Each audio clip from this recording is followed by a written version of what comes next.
नमस्कार, आज मैले जापानमा दैनिक जीवनमा प्रयोग हुने शब्द अर्थहरू लिएर आएको छु। आशा छ हजुरहरूलाई यो भिडियो मन पर्नेछ। असम पनि हाम्रो यस च्यानललाई सब्स्क्राइब गर्नुभएको छैन भने यस च्यानललाई सब्स्क्राइब गरी अन्तिमसम्म यस भिडियोलाई हेर्नुहोला। ल त सुरु गरौँ। दैनिक जीवनमा काम लाग्ने जापानी शब्द अर्थहरू। ह्यान्डसम, हान्सामु, हान्सामु, हान्सामु भनेको चाहिँ ह्यान्डसम। त्यस्तै सुन्दर, सफा, राम्रोलाई चाहिँ जापानिजमा चाहिँ किरेई, किरेई, किरेई भनेको चाहिँ सुन्दर, सफा, राम्रो। त्यस्तै शान्त, शान्तलाई चाहिँ सिजुका, सिजुका, सिजुका। काखामा चाहिँ नझुक्किनु होला, जे भने पनि हुन्छ, सिजुका, सिजुका। त्यस्तै गरी चहल पहल, निगियाका, निगियाका, निगियाका भनेको चाहिँ चहल पहल। प्रसिद्ध, फेमस, युमेई, युमेई, युमेई भनेको चाहिँ प्रसिद्ध। त्यस्तै गरी दयालुलाई चाहिँ सिन्सेचु, सिन्सेचु भनेको चाहिँ दयालु। त्यस्तै गरी सन्चै, गेन्की, गेन्की, गेन्की भनेको चाहिँ सन्चै। त्यस्तै गरी फुर्सदिलो, फुर्सदिलो चाहिँ, फुर्सदिलोलाई चाहिँ जापानिजमा चाहिँ हिमा, हिमा भनेको चाहिँ फुर्सदिलो रहेको छ। त्यस्तै गरी असुविधाजनक भन्नलाई चाहिँ फुवेन, फुवेन, फुवेन भनेको चाहिँ असुविधाजनक। त्यस्तै गरी राम्रो, यो कुरा राम्रो छ भन्ने हुन्छ नि, राम्रोलाई चाहिँ सुतेकी, सुतेकी, सुतेकी भनेको चाहिँ राम्रो। त्यस्तै गरी ठुलो भनेको, ठुलोलाई चाहिँ जापानिजमा चाहिँ ओकी, ओकी, ओकी भने नि ओकी भने पनि हुन्छ, ओकी भनेको चाहिँ ठुलो। त्यस्तै गरी सानो, चिसाई, चिसाई, चिसाई भनेको चाहिँ सानो। त्यस्तै गरी नयाँ ताजा भन्नलाई चाहिँ जापानिजमा चाहिँ आतारासी, आतारासी भनेको चाहिँ नयाँ ताजा। र पुरानो, फुरुई, फुरुई, फुरुई भनेको चाहिँ पुरानो। त्यस्तै गरी नराम्रो, वारुई, वारुई भनेको चाहिँ नराम्रो। त्यस्तै चिसोलाई चाहिँ सामुई, सामुई भनेको चाहिँ चिसो। गर्मी, हट हुन्छ नि, गर्मीलाई चाहिँ आचुई, आचुई भनेको चाहिँ गर्मी।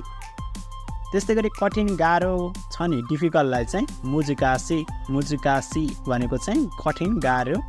त्यस्तै गरी सजिलोलाई चाहिँ यासासी, यासासी भनेको चाहिँ सजिलो। त्यस्तै गरी महँगी, अल्को, अग्लो, उच्चलाई चाहिँ एउटै शब्दले जनाउँछ, ताकाई, ताकाई, ताकाई भनेको चाहिँ महँगी, अल्को, उच्च हुन्छ। त्यस्तै गरी सस्तो, सस्तोलाई चाहिँ यासुई, यासुई, यासुई भनेको चाहिँ सस्तो। त्यस्तै गरी छोटोलाई चाहिँ हिकुई, हिकुई, हिकुई भनेको चाहिँ छोटो। चाख लाग्दो, इन्ट्रेस्टिङ, ओमोसिरोई, ओमोसिरोई, ओमोसिरोई भनेको चाहिँ चाख लाग्दो। त्यस्तै गरी स्वादिष्ट, मिठोलाई चाहिँ ओसी, ओसी, ओसी, ओइ, ओइसी छ यहाँ लेख्दाखेरि चाहिँ, खास राम्रो उच्चारण गर्ने हो भने चाहिँ ओसी भनेर भनिन्छ। त्यस्तै गरी व्यस्त, बिजीलाई चाहिँ इसोगासी, इसोगासी, इसोगासी भनेको चाहिँ व्यस्त। रमाइलो, तानोसी, तानोसी, तानोसी भनेको चाहिँ रमाइलो। त्यस्तै गरी सेतो, सेतो रङ हुन्छ नि, सेतोलाई चाहिँ सिरोई, सिरोई, सिरोई भनेको चाहिँ सेतो। कालो, कुरोई, कुरोई भनेको चाहिँ कालो। त्यस्तै गरी रातो भनेको चाहिँ आकाई, आकाई भनेको चाहिँ रातो। त्यस्तै गरी निलो, आओई, आओई, आओई भनेको चाहिँ निलो। त्यस्तै गरी फुल, फुललाई चाहिँ जापानको राष्ट्रिय फुललाई चाहिँ साकुरा, साकुरा, साकुरा, साकुरा भनेको चाहिँ जापानको राष्ट्रिय फुल। त्यस्तै गरी पहाड, माउन्टेनलाई चाहिँ यामा, यामा, यामा भनेको चाहिँ पहाड। त्यस्तै गरी सहर, सिटीलाई चाहिँ माची, माची, माची भनेको चाहिँ सहर।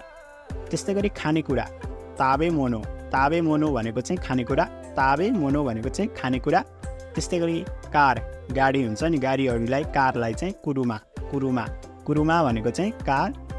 त्यस्तै गरी ठाउँ, प्लेसलाई चाहिँ तोकोरो, तोकोरो, तोकोरो भनेको चाहिँ ठाउँ।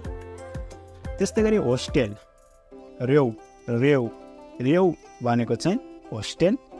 त्यस्तै गरी जीवन, लाइफ भनिन्छ नि, त्यसलाई चाहिँ सेइकाचु, सेइकाचु भनेको चाहिँ जीवन।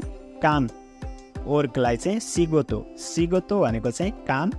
त्यस्तै गरी कस्तो खालको भन्नु पर्यो भने चाहिँ कस्तो खालकोलाई चाहिँ दोन्ना, दोन्ना भनेको चाहिँ कस्तो खालको। त्यस्तै गरी कुन हो, कुन हो भन्नु सोद्धा हुन्छ नि, कुन हो भन्नलाई चाहिँ दोरे, दोरे, दोरे, दोहोरे भनेको चाहिँ कुन हो। त्यस्तै गरी अर्को शब्द रहेको छ एकदमै धेरै। एकदमै धेरैलाई चाहिँ तोतेमो तोतेमो तोतेमो भनेको चाहिँ एकदमै धेरै। त्यस्तै गरी साथै साथै भनेको चाहिँ सोसिते सोसिते। त्यस्तै गरी अर्को शब्द रहेको छ सन्चै हुनुहुन्छ भनेर सोद्धाखेरि चाहिँ ओगेन्की देस्का ओगेन्की देस्का ओगेन्की देस्का भनेको चाहिँ सन्चै हुनुहुन्छ। त्यस्तै अब चाहिँ जाने समय भयो भन्नलाई चाहिँ सोरेसोरो सिचुरेसिमास सोरेसोरे सिचुरेसिमास भनेको चाहिँ अब चाहिँ जाने समय भयो। त्यस्तै गरी बुझ्छु वकारिमास वकारिमास भनेको चाहिँ बुझ्छु। त्यस्तै गरी मन पर्नुलाई चाहिँ सुखी सुखी सुखी भनेको चाहिँ मन पर्नु। मन नपर्नुलाई चाहिँ किराई किराई भनेको चाहिँ मन नपर्नु। त्यस्तै गरी खाना परिकार हुन्छ नि त्यसलाई चाहिँ रेउरी रेउरी भनेको चाहिँ खाना परिकार। सुपोचु भनेको चाहिँ खेलकुद खेलकुदलाई चाहिँ सुपोचु।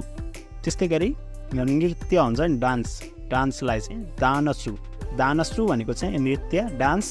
त्यस्तै गरी सङ्गीत म्युजिकलाई चाहिँ ओनगाकु ओनगाकु ओनगाकु भनेको चाहिँ म्युजिक सङ्गीत। त्यस्तै गरी गीतलाई चाहिँ उता उता उता भनेको चाहिँ सङ्गीत। त्यस्तै शास्त्रीय सङ्गीतलाई चाहिँ क्लासिकल म्युजिकलाई चाहिँ कुरासिक्कु कुरासिक्कु कुरासिक्कु भनेको चाहिँ शास्त्रीय सङ्गीत। त्यस्तै गरी खुद्रा पैसालाई चाहिँ कोमाकाई उकाने कोमाकाई उकाने कोमाकाई उकाने भनेको चाहिँ खुद्रा पैसा। हस् त अन्तिमसम्म भिडियो हेरिदिनु भएकोमा धन्यवाद। यस्तै भिडियो हेर्नको लागि हाम्रो च्यानललाई सब्सक्राइब गरिदिनु होला।